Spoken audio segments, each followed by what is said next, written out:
warahmatullahi wabarakatuh. Kembali kita belajar menggali informasi melalui teks non-fiksi. Masih ingatkah apa itu teks non-fiksi? Teks non-fiksi adalah teks yang berisi data informatif dan bersifat faktual atau berdasarkan kenyataan. Teks non-fiksi ini biasanya digunakan untuk membahas suatu tempat atau makanan, menceritakan sejarah hidup seseorang, dan atau menjelaskan langkah-langkah mengerjakan sesuatu. Ketika kamu membaca sebuah teks non-fiksi, kamu mungkin dapat memahami arti kata-kata dalam bacaan tersebut. Akan tetapi, kadang-kadang ada beberapa kata yang tidak dapat kamu pahami artinya. Nah, untuk mengetahui arti kata-kata tersebut, kamu memerlukan kamus.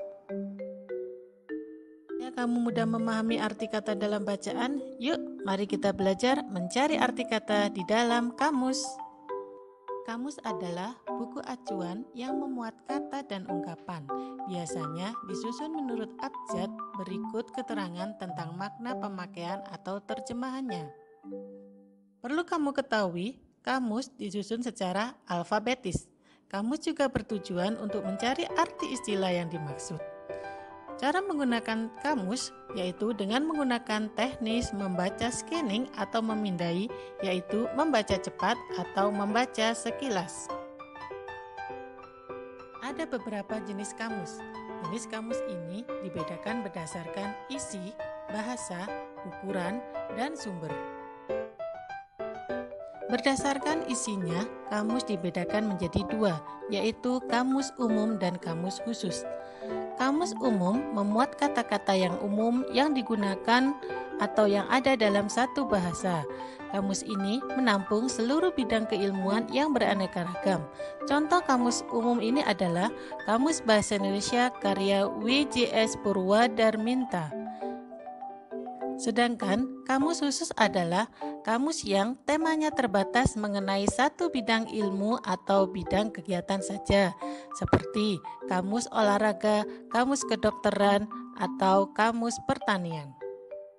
Jenis kamus berdasarkan bahasa dibedakan menjadi tiga. 1. Kamus eka bahasa. 2. Kamus dwibahasa. 3. Kamus aneka bahasa. Kamus eka bahasa adalah kamus yang bahasa sumbernya sama dengan bahasa sasaran, seperti Kamus Bahasa Indonesia. Di dalamnya hanya membahas kata-kata dalam bahasa Indonesia saja. Kamus Bahasa Inggris, di dalamnya hanya membahas kata-kata dalam bahasa Inggris saja.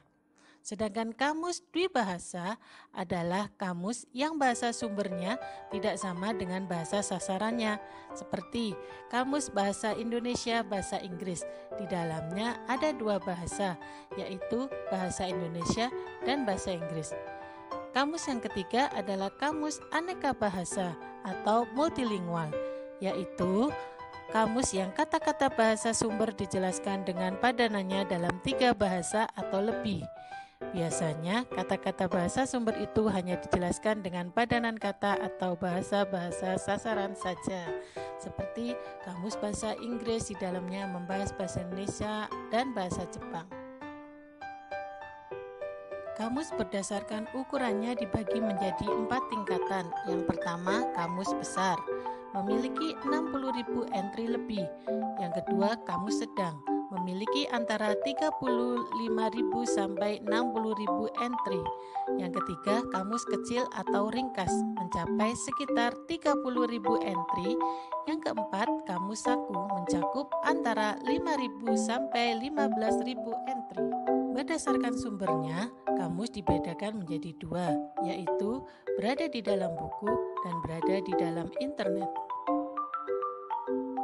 Sekarang, mari kita latihan mencari kata menggunakan buku kamus.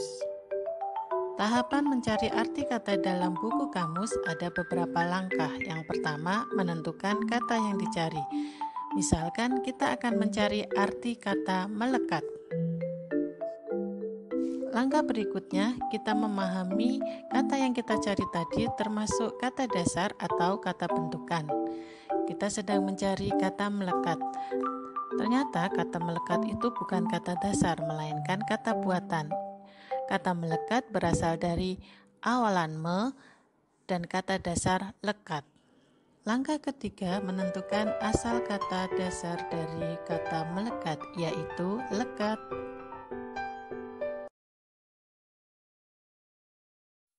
Setelah kalian mengetahui kata dasar melekat adalah lekat, maka langkah selanjutnya tentukan huruf pertama dari kata lekat, yaitu huruf L.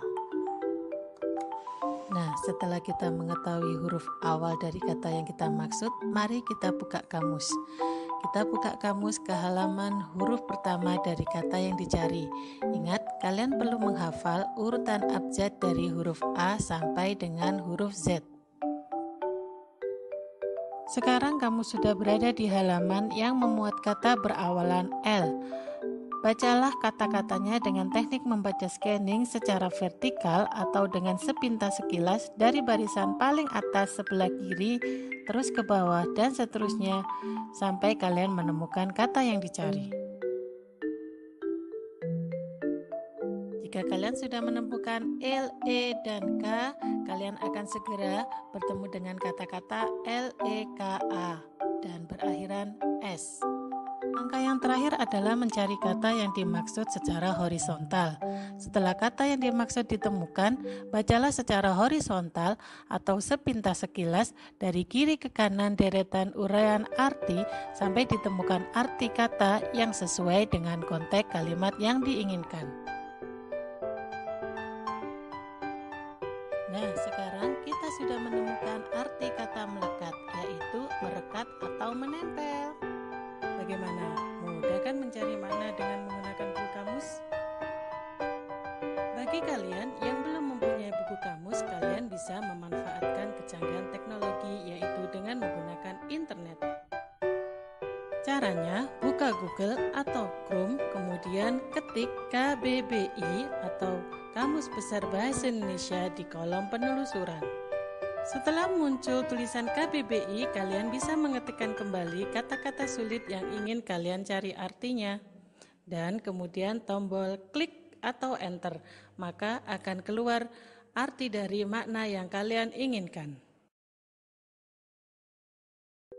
Demikian pembelajaran kita kali ini. Semoga dengan cara ini kalian dapat menemukan makna atau arti dari kata-kata yang kalian baca saat membaca teks non-fiksi. Terus tingkatkan semangat membaca kalian dan cintailah bahasa Indonesia. Terima kasih, semoga bermanfaat. Tetap semangat belajar. Wassalamualaikum warahmatullahi wabarakatuh.